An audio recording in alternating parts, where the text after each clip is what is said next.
Hello everyone, welcome to another installment of a Carlton preview. This week is round 5.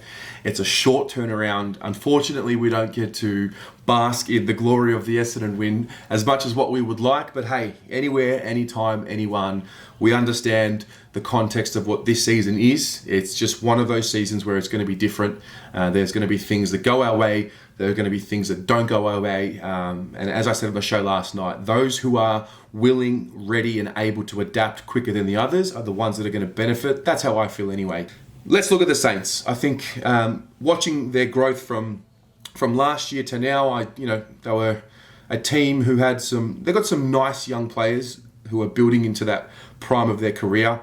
Last year, they weren't a bad team last year. They just didn't convert. When I was watching them last year and even their early game this year, I think it was against North Melbourne, it was just the story of they get the shots on goal, they just don't convert. Now, last week was different.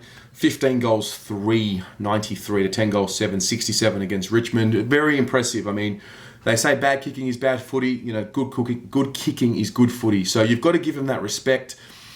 Part of me has this... Maybe it's that Carlton arrogance to say, we're so much further ahead than St Kilda, and I just back our guys in against them when I look at matchups, when I look at the overall context of our list versus theirs and who's going to play this week. I genuinely believe we're a better side, but we all know that a side on paper means nothing if they don't go out and execute. And the thing that Brett Ratten has St Kilda doing is they're all buying into a system. They're going to get better as the year goes on. We know that they've brought in these new recruits, these mature bodies. They've topped up, so to speak, and so far it's working for them. They've sort of gone, loss, win. So who knows? Maybe this week is going to be the time that they lose. But we need to be on. We need to, as we've sort of said over the last few weeks, we've built a foundation now with these 2 wins. So we sort of need to tick the boxes every week. Now, what was relevant 2 weeks ago is still relevant today. Start well, tick. Has to be there. Intensity over the 4 quarters. I think we got that right against Essendon. I don't think we had an entire quarter where it was just, a disaster. So we move forward with that. If we can bring those 2 elements to this game against the Saints, I think it'll put us in good stead. Just having a look a little bit at the games we played against them last year. Obviously, one of them was early in the year where Bolton was coaching, and the other one was when Teague was coaching. And obviously, the first one... it was sort of the end of Bolton, and the team was really, just struggling mentally. It was a grind. We only won 1 game to that point in the year, and it was an ugly game. The second game was phenomenal. I mean, it was a great day out. I still have chills thinking about how much I enjoyed myself on that in that round 22 game against the Saints at the MCG. There were 55,000 of us. We started playing some good footy under Teague, and the boys rewarded us with the win, and just a day to savor the moment. It's days like that make me think how much I really miss being at the footy, and it is what it is. But we played a very good brand that day. I remember Wiedering was a late out that day, and we know Jonesy was also missing because he had been concussed early in the year and he had another injury. So Levi came in and played as a defender and absolutely took the piss. We now know that Doherty's back in this side and playing exceptional footy.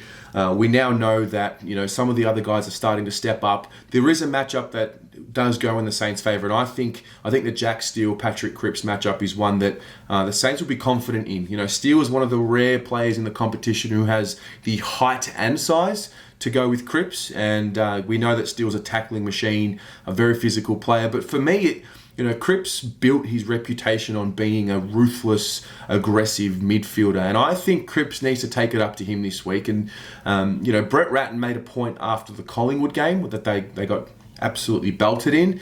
He made a point where he said, we got bullied early and the guys went into their shells. Now, you've got to look at that and you've got to listen to that, and you need to use that to motivate you.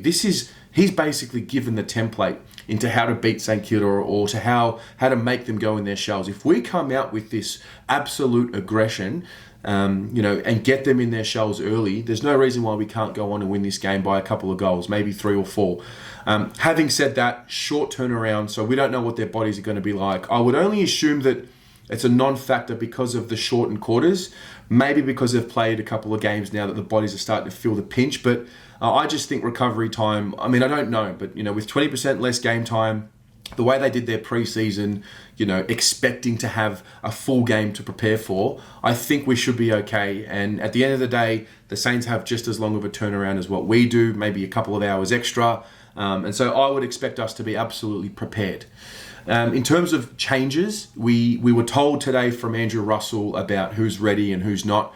We were told, Paddy Dow and Marchbank are still a couple of weeks away, but the key ones there were Harry Mackay and Zach Fisher. And the way that I listened to him talk about how they're both absolutely ready to play and they should be good to go for selection tells me that, they're right in the mix now. We've got a game into Fisher. Russell said that they were very impressed with his match conditioning, and that could have been a bit of a worry given that it was an ankle injury and his running time wasn't where we thought it could be, and he might have lost a step. So to hear that he's absolutely fit and ready to go tells me he's got to be in the side. Harry Mackay, I think, has to be in the side. I think, we did very well against them last year because we had Harry, Mitch and Levi in the side there, and I think we need to do that because they've got some tall defenders and some pretty good defenders. So I'll be bringing Harry in for Jack. And for me, I spoke about it last week. I just think Zach Fisher's too good to not have in this side. Now, whether that brings up someone like a Noons or a Philp, I don't know who it's going to be, but that's what I would do personally. I totally understand the notion of, Philp's a first gamer. You can't just put him in and bring him out. I mean, I do agree with that, but on the other hand, it's why not? If it means we're going to win, if a selection has to be made with the mindset of this is what we need to do to win, then let's do it. Because we talk about opportunities. We talk about going 3-2 without looking too far ahead because we know it's a very fluid season. We know that we're in Victoria right now. We know that there's going to be a situation where we're going to be in a hub at some point, it would seem, whether it's in WA, Queensland, wherever it's going to be. So we need to take these opportunities when we can. So I'm keen to see Harry and Fish come back in. I'm keen to really take this opportunity. 3-2, and we're absolutely bubbling, guys. What do you mean? 3-2? The lid is going to fly off. And what I'm also seeing, I should take note in these VFL highlights. Sorry, not VFL. The reserves highlights. What I'm seeing is a real, hunger and aggression from some of these younger guys. And these are what the reports are telling me as well. And what we're building here is a situation where guys really want to be a part of it. Because you can play in the VFL in the second tier competition, and it's a pretty good hit out. You're playing in these reserves games, 12-on-12, 16-on-16. That's you obviously don't want to be doing that. So these guys have this hunger, and we've got this situation where they have to bang the door down now and perform, exceed expectations to really get into the side, and that is what's going to breed a winning culture. We've got a good group of. Is it 28, 29 players now that could all come into the side? Who knows? We'll have to wait and see as the season progresses, but I'm really buoyed by what I'm seeing in that regard. And, I'm up and about. I'm proud. I'm happy to be saying, hey, we've improved. Hey, we're looking good. We're playing good footy. We've got to get the 4-quarter performance again. We've got to get the start right.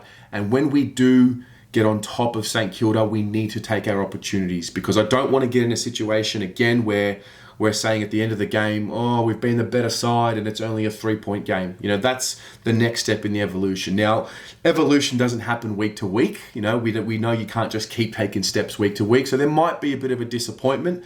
But having said that, we've got confidence. We've got guys who are banging down the door for selection and who are going to come in and really perform. And there's the whole package of what we're presenting now as a footy club looks so much better than what it did only 3 to 4 weeks ago. So with that, that's how I'm seeing it anyway. What about you guys? What are you looking at with St Kilda? Do you have that confidence that we're just a better team than them? Are you worried about what they could do to us? If you've watched them, let me know. What are you seeing from them that could hurt us? I know that they've got some really smaller type midfielders who can rotate forward and be dangerous.